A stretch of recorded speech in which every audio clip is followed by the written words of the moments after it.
옛날 옛적 아름다운 강과 산으로 둘러싸인 한국에 임실이라는 작은 마을이 있었습니다. 이 마을은 평화롭고 조용했지만 그곳에 사는 사람들은 뭔가 특별한 것 때문에 이곳을 떠나지 않았습니다. 바로 신비한 치즈밭 때문이었죠.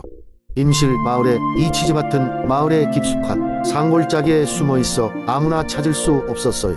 전설에 의하면 그곳은 오래전 치즈를 사랑한 용이 살던 곳이었습니다. 용은 자신이 가장 아끼는 치즈를 지켜주길 원하는 마음으로 그 치즈밭을 마을 사람들에게 맡겼다고 전해집니다. 마을 사람들은 이 용의 부탁을 충실히 이행했어요. 그들은 매일 치즈를 잘 돌보았고 절대 치즈가 사라지지 않도록 했습니다. 그런데 이 치즈는 보통 치즈가 아니었습니다. 이 치즈를 먹은 사람은 상상도 할 수 없는 행복을 느낀다고 했습니다. 마을 사람들은 이 치즈가 주는 행복을 공유하기 위해 오래도록 나누어 먹으며 살았습니다. 그러던 어느 날 한 외지인이 마을에 찾아왔습니다. 그의 이름은 장만큼이나 긴 악기, 장사를 하는 유랑단의 단원이었습니다. 그는 치즈의 맛에 대한 이야기를 듣고 호기심을 참지 못해 임실 마을로 온 것입니다. 유랑단원은 마을 사람들에게 치즈를 조금만 팔아달라고 간청했지만 마을 사람들은 치즈의 신성함과 중요성을 알기에 쉽게 허락하지 않았습니다. 하지만 이 외지인은 포기하지 않았습니다. 그는 마을에 머물면서 마을 사람들을 돕고 차츰차츰 그들과 가까워졌습니다. 외지인은 마침내 치즈밭을 방문할 기회를 얻게 되었고 마침내 그 신비한 치즈를 맛볼 수 있었습니다. 치즈를 먹는 순간 그는 세상 어떤 악기로도 만들어낼 수 없는 멜로디가 머릿속에 떠오르는 경험을 했습니다. 이 황홀한 경험에 감동한 그는 고향으로 돌아가 전 세계의 임실 치즈 이야기를 퍼뜨리고 싶었습니다. 그러나 그는 마을 원노에게 소중한 가르침을 받았습니다. 치즈의 가치와 행복은 나눈다고 해서 줄어드는 것이 아니지만 그 이야기가 남용되면 마을의 평화가 깨질 수 있네. 마을 원로의 말을 들은 유랑단원은 깊이 생각하고 나서 마을에 머물기를 결심했습니다. 그는 마을에서 자신의 악기로 연주하며 사람들에게 즐거움을 주고 임실 치즈의 행복을 더욱 많은 이들과 나누기로 했습니다. 그의 음악과 치즈는 점점 더 많은 사람들에게 기쁨을 주었고 임실 마을은 더욱 평화롭고 화목한 곳이 되었습니다. 그리하여 임실의 치즈밭과 마을 사람들의 이야기는 여전히 전해지면서 사람들은 치즈의 진정한 가치가 단지 맛있는 음식이 아니라 사람들에게 주는 행복의 원천임을 깨달았습니다. 두 번째 이야기. 옛날 옛적 바닷바람이 신선하게 불어오는 한국의 작은 도시 마산에는 신비로운 전설이 전해지고 있었다. 이 전설은 거친 파도 소리와 함께 시작된다. 한때 마산은 단순한 어촌 마을이었지만 주민들은 애군과 불행을 피하고자 마을 어귀에 마녀 업보를 막는 거대한 돌탑을 세웠다. 그 돌탑 근처에는 거주민 중에 고아처럼 보살핌을 받지 못하고 극심한 가난 속에서 살아가는 소녀가 하나 있었다. 이름은 은서라고 했고 은서는 마치 자신이 돌탑의 일부라도 되는 것처럼 항상 그 주변을 배회했다. 그녀의 부모님은 바다에서 의문스러운 사고로 돌아가셨고 그 후 그녀는 마을 사람들에게 미신적 두려움의 상징이 되었다. 그러던 어느 날 은서는 바다를 가로질러 떠내려오는 유리병 하나를 발견했다. 유리병 안에는 마치 지도처럼 보이는 곳에 문서가 담겨 있었다. 주민들은 마녀가 붙잡힌 고대 시절의 비밀이 담겨 있을지도 모른다는 소문을 듣고 흥분했다. 그러나 그 누구도 그 문서를 읽어낼 수 있는 용기를 낼 수는 없었다. 그러던 중 은서는 용기를 내어 그 문서를 펼쳐서 읽기 시작했다. 이상한 룬 글자들이 줄을 이루고 있었고 물론 그녀도 그 의미를 완전히 이해할 수 없었다. 하지만 마음속 깊은 곳에서 은서는 어떤 인생의 계시를 받았다. 은서는 마을의 마법적 장례를 맡고 있는 할머니를 찾아갔다. 그녀는 넓은 치마 속에서 벨벳 같은 주머니를 꺼내더니 그 안에서 빛나는 결정체를 하나 꺼냈다. 그리고 결정체를 천천히 돌리며 은서에게 말했다. 이 결정체는 해변에 마녀가 남긴 마지막 선물이라네. 이를 통해 너는 내 부모님의 신비를 풀게 될 것이야. 은서는 더 이상 두려운 마음을 가지지 않고 할머니의 조언에 따라 행동하기로 마음먹었다. 그 후 몇 날 며칠 동안 은서는 바닷가를 따라 지정된 장소를 찾아다녔고 드디어 거대한 벼랑 끝에 다다랐다. 그리고 손에 든 결정을 벼랑 끝으로 높이 들어 올리자 결정을 통해 찬란한 빛이 쏟아져 나왔다. 그 빛은 파도 위를 스치며 마치 은서의 부모님이 그 뒤를 따라 산란하는 듯한 착각이 들게 했다. 그 빛이 바닷속 깊이 사라질 때 은서는 자기와 그녀의 부모님이 마녀의 저주가 아닌 어두운 바다의 비극이었음을 깨달았다. 가공할 밤들을 겨우 지나며 그녀의 마음속에 평화가 찾아왔고 마을 사람들은 이제 그녀를 달리 보게 되었다. 결국 은서는 마산의 새로운 수호자로서 그녀와 같은 피해자를 도우며 마을을 지켜나갔다. 이는 그녀가 쓴 새로운 전설이 되어 마산의 주민들에게 오래도록 기억될 이야기가 되었다. 마산에서는 지금도 바다가 영혼의 치유뿐만 아니라 비밀을 간직하고 있다는 전설이 전해진다. 세 번째 이야기. 오래전 한국의 경주에는 아름다운 월성이 자리 잡고 있었습니다. 월성은 그 독특한 아름다움으로 인해 많은 사람들의 사랑을 받았고 그 주변에는 여러 전설과 이야기가 전해져 오고 있었습니다.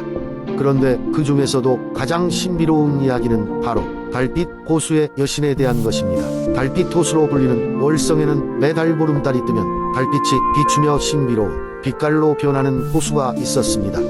고대 주민들은 이때 호수에서 신비로운 기운을 느낄 수 있다고 여겼고 어떤 이들은 이 호수에 달의 여신이 깃들어 있다고 믿었습니다. 어느 날 밤 경주의 한 청년인 장양은 호수 근처를 거닐다가 달빛이 가장 밝게 비치는 호수를 발견하게 됩니다. 그 순간 호수 중앙에서 은빛의 아름다운 여성이 모습을 드러냅니다. 그녀는 바로 달의 여신이었습니다. 여신은 장양에게 호수의 이야기를 들려주었고 그녀가 매달 이곳에 내려와 인간 세상과 소통하며 경주를 보호하고 있다는 사실을 알리게 됩니다. 장양은 여신의 신비로운 이야기와 아름다움에 매료되었고 그 후로 매일 밤 호수를 찾아갔습니다. 여신과 장양은 점점 가까워졌고 그들은 달빛 아래에서 소중한 시간을 함께 보냈습니다. 그러나 여신은 달의 존재로서 한 곳에 오래 머무를 수 없다는 슬픈 운명을 지니고 있었습니다.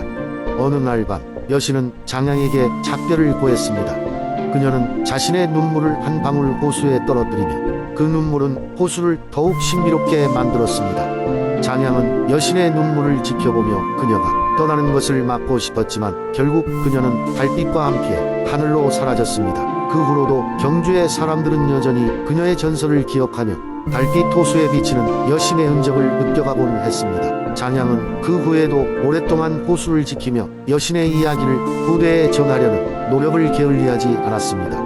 결국 달빛 호수의 여신 전설은 여러 세대를 거쳐 오늘날까지도 경주의 아름다움과 신비로운 전통을 상징하는 이야기로 남아 있습니다. 그 호수에 비친 여신의 아름다움과 장양의 순수한 마음은 경주의 밤하늘을 밝히는 수많은 별들 사이에서 여전히 빛나고 있습니다.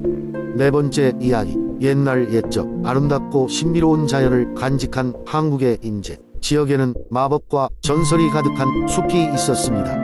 이곳에는 인간의 눈에 보이지 않는 신비한 생명체들이 살고 있었으며 그 중에서도 가장 특별한 존재는 고요의 요정이라 불리는 정령들이었습니다. 고요의 요정들은 조용한 밤에 물빛 날개를 반짝이며 숲 사이를 날아다녔고 그들의 노랫소리는 사람들을 깊은 꿈으로 인도하곤 했습니다. 어느 날 이 숲 근처의 작은 마을에 수진이라는 어린 소녀가 살고 있었습니다.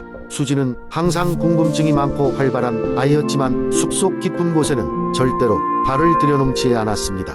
마을 어르신들은 그 숲속에 수많은 전설이 깃들어 있기 때문에 함부로 들어가면 안 된다고 경고했기 때문입니다. 그러나 어느 날 수진은 자꾸만 자신을 부르는 듯한 은은한 노랫소리를 들었습니다. 그 소리에 이끌린 수진은 호기심을 참을 수 없어서 결국 숲속으로 발걸음을 옮기고 말았습니다. 숲의 입구로 들어선 순간 수진은 사방으로 펼쳐진 푸른 빛과 초록색 깃들 사이로 반짝이는 작은 빗무리들을 보게 되었습니다. 그것은 바로 고요의 요정들이었습니다. 요정들은 수진을 놀라게 하지 않기 위해 조용히 다가와 인사를 건넸습니다. 그중 가장 나이가 많은 요정은 수진에게 이 숲은 절대로 지루하지 않은 곳이지만 그들의 규칙을 존중해야 한다고 말했습니다. 수진은 신비한 요정들과 함께하면서 숲속의 아름다움을 느끼고 평화를 가져다주는 가르침을 받았습니다. 매일 밤 요정들의 이야기를 듣다 보면 숲이 마치 끝없는 모험과 마법으로 가득 찬 세계처럼 느껴졌습니다. 시간이 흘러 마을에는 보이지 않는 행복의 기운이 넘쳐나기 시작했습니다. 수진은 마을 사람들과 함께 노력해서 숲을 보존하는 일도 도왔습니다. 숲과 마을은 서로의 존재를 이해하고 보살피면서 더 건강한 관계로 이어졌고 그 덕분에 요정들은 마을과의 유대를 더욱 키워갔습니다. 세월이 지나도 이 전설은 마을 사람들에게 계속해서 전해졌고 수진의 후손들 또한 고요의 요정들에게 감사하며 숲을 사랑했습니다. 그리하여 인제의 깊은 숲은 여전히 그 비밀스러운 마법 속에서 매일 저녁조차도 귀 기울이면 들리는 조용한 노랫소리에 사람들에게 잊혀지지 않는 동화 같은 이야기를 들려주곤 했습니다.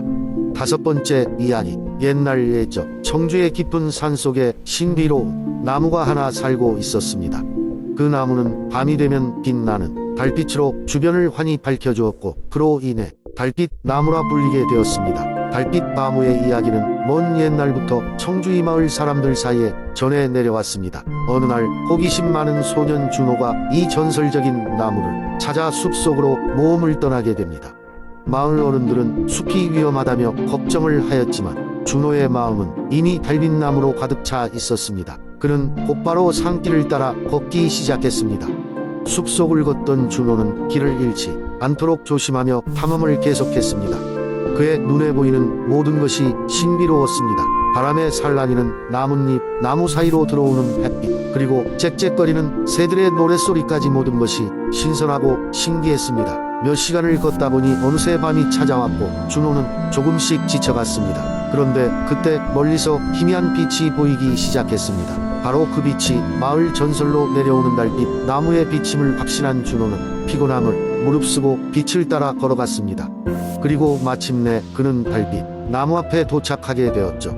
그 나무는 정말 아름다웠습니다. 나무의 잎사귀는 달빛을 받아 은빛으로 빛났고 주위는 환상적인 분위기가 흘러넘쳤습니다. 준호는 나무 아래에 앉아 달빛의 아름다움을 감상하였습니다. 그 순간 달빛 나무는 준호에게 특별한 꿈을 보여주었습니다. 그것은 앞으로 모든 꿈과 희망이 이루어지는 행복한 미래였고 준호는 그 꿈을 통해 진정한 용기와 사랑이 무엇인지 깨닫게 되었습니다. 다음날 아침 눈을 뜬 준호는 마치 꿈을 꾼 듯한 느낌이었지만 그의 마음속에는 잊지 못할 경험이 깊이 새겨져 있었습니다. 준호는 마을로 돌아와 자신의 경험을 나누었습니다. 사람들은 그의 이야기를 듣고 감동하였고 달빛 나무의 전설은 더욱 널리 퍼지게 되었습니다.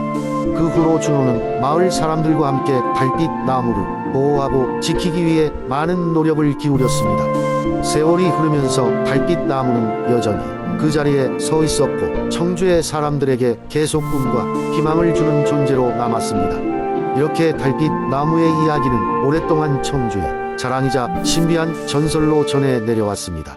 그리고 지금까지도 그 숲을 찾는 많은 이들에게 빛나는 영감을 주고 있습니다.